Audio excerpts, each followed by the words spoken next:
ఆత్మ సంబంధులకు మరియు లోక సంబంధులకు తేడా బైబిల్ స్పష్టంగా తెలియజేస్తూ ఉంది. ఆత్మ సంబంధులు అయితే పరలోక సంబంధమైన విషయాల గురించే మనసు ఉంచుతారు. పరలోక సంబంధమైన వాక్యం వింటారు, గ్రహిస్తారు. దేవుని ఆత్మ మీలో ఉంటే ఇలాంటి గ్రహింపులు, సత్యవాక్యము ఎవరు చెబుతున్నారు, అసత్యాన్ని ఎవరు చెబుతున్నారు అని గ్రహించే తత్వం నీ దగ్గర ఉంది అంటే ఆత్మ సంబంధులు. శరీర సంబంధులు ఎవరు అంటే ఈ లోకం మీద ఉన్న వాటి కోసం మనసు ఉంచేవాళ్ళు శరీర సంబంధులు. స్వస్థతల కోసం, కొత్త కొత్త భాషల కోసం, ఇలాంటి మీకు ఇష్టమైన వాటి కోసం ఎవరైతే మీకు ఇష్టమైన వాటిని బోధిస్తారో వాటి మీద మనసు ఉంచేవాళ్ళు ఈ లోక సంబంధులు.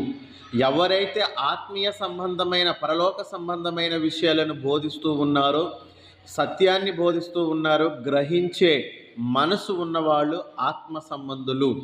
వీరిద్దరికి ఇరువురికి తేడా ఏంటి అని దేవుని వాక్యము స్పష్టంగా తెలియజేస్తూ ఉంది. ఆత్మ సంబంధులు ఎవరు, శరీర సంబంధులు ఎవరు అనే విషయం స్పష్టంగా తెలియజేస్తూ ఉంది.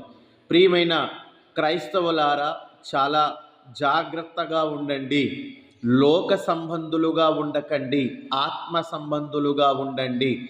నువ్వు ఆత్మీయ సంబంధమైన వాడివి అయితే పరలోక సంబంధమైన విషయాల మీదనే నీ మనస్సు ఉంచు. నువ్వు క్రీస్తుతో కూడా లేపబడిన వారు అయితే పైనున్న వాటి కోసమే నీ మనసు ఉంచు. సత్యవాక్యమందు సత్యవాక్యాన్ని గ్రహించు. సత్యాన్ని ఎవరు బోధిస్తున్నారు అనే విషయం గురించి నువ్వు పరిశీలన చేసుకో. దేవుని ఆత్మ నీలో ఉంటే నీకు